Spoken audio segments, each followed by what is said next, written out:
बंधुगण Asia cup रो final match Bharat एवं पाकिस्तान मध्य खेला जाइतिला। मैच टी अत्यंत रोमांचकर होइतिला। मैच किए जितिला किए केते रन करिला आसंतो ई मैच रो हाइलाइट उपरे नजर पकाइबा। या पूर्व वीडियो को लाइक और चैनल को सब्सक्राइब करंतु। दर्शक बंधु फाइनल परि एक बड़ मैच रे भारत टॉस जीति प्रथमे बोलिंग करबाकू निष्पत्ति नेथिला। पाकिस्तान प्रथमे बैटिंग करी फरहान एवं फकर जमान को सहित इनिंग्स आरंभ करितिला। जो माने पावर प्ले रे बुद्धिमान बैटिंग सहित दल को एक दृढ़ आरंभ देइतिले। जदियो उभय बैट्समैन बहुत आक्रमणात्मक बैटिंग करनथिले पावर प्ले रे पाकिस्तान रन हार 8 उपरे रहितिला एवं दुई बैट्समैन एक चमत्कार 50 रन रो भागीदारी पूर्ण करथिले। फरहान मात्र 35 बॉल ले तांकर चमत्कार अर्धशतक मध्य पूर्ण करथिले। दुई बैट्समैन 9 ओवर रे पाकिस्तान को 80 रन ने पहुंचाइथिले। तथापि वरुण चक्रवर्ती 10 ओवर रे 57 रन करी फरहान को आउट करथिले जा पाकिस्तान को 84 रन रे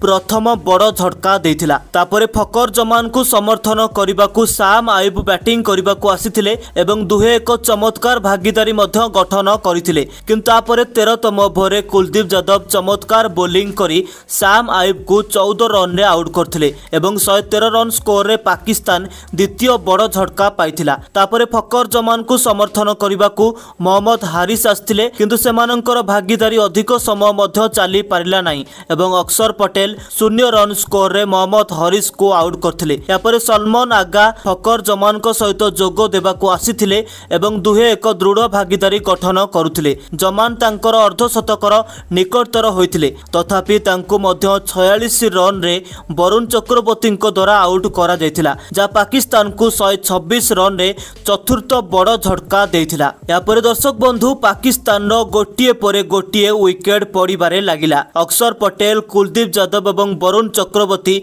मध्यम ओवर गुड़िकरे हईचई सृष्टि करथिले। कौनसी पाकिस्तानी बैट्समैन अधिक समय रही पारले नाही। या परे कौनसी बैट्समैन 10 रु मध्य अधिक रन करि पारले नाही। शेषरे बुमरा मध्य चमत्कार बोलिंग करथिले। शेषरे पाकिस्तान दल शेष ओवर रे मात्र 146 रन रे ऑल आउट होई जायथिला। भारत पई कुलदीप यादव सर्वाधिक 4टी, जसप्रीत बुमरा, वरुण चक्रवर्ती एवं अक्षर पटेल समस्ते 2टी लेखाएं विकेट नेथिले। वर्तमान भारत पाखरे 147 रन लक्ष्य थिला। 147 रन लक्ष्य नहीं भारत पई अभिषेक शर्मा एवं शुभमन गिल पारी को आरंभ करबाकू आस्थिले किंतु आज भारतर आरंभ बहुत खराब होइतिला कारण द्वितीय ओवर रे अभिषेक शर्मा को फहीम अशरफ आउट कर देथिले। अभिषेक आज 6टी बॉल रे मात्र 5 रन करी पाभिलियन को फेरथिले। या परे सूर्य कुमार यादव बैटिंग करबाकू आसीथिले। तृतीय ओवर रे साइन अफरीदी सूर्य कुमार यादव को मध्य आउट करथिले एवं सूर्य केवल 1 रन करी पाभिलियन को फेरिथिले। या परे गिल को साथ देबा पई तिलक वर्मा पड़िया को आसीथिले। या पर दर्शक बंधु चतुर्थ ओवर रो शेष बॉल रे फहीम अशरफ शुभमन गिल को मध्य पाभिलियन को पठाइथिले। शुभमन गिल मध्य मात्र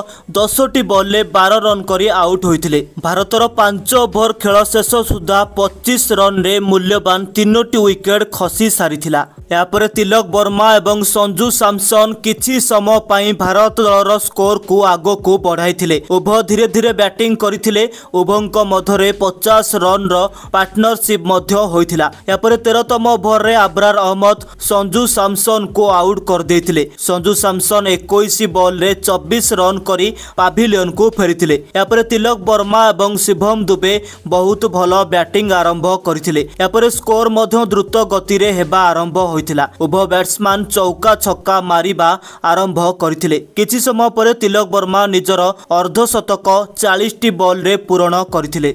शेष 4 ओवर जितिबा पई भारत को 37 रन आवश्यक थिला। या परे दुई बैट्समैन चमत्कार अंगरे बैटिंग करथिले एवं शेष 2 ओवर जितिबा पई मात्र 17 रन आवश्यक थिला। परे चमत्कार अंगरे टीम इंडिया बैटिंग करी ए मैच को विजय हासिल करथिला। एथि सहित टीम इंडिया एशिया कप रो चैंपियन मध्य होईची। तबे दर्शक बंधु आपण कोन लागुची ए मैच रो सबुठु बड़ हीरो किए थिले? आपणक मत गोटे गोटे कमेंट करंतु।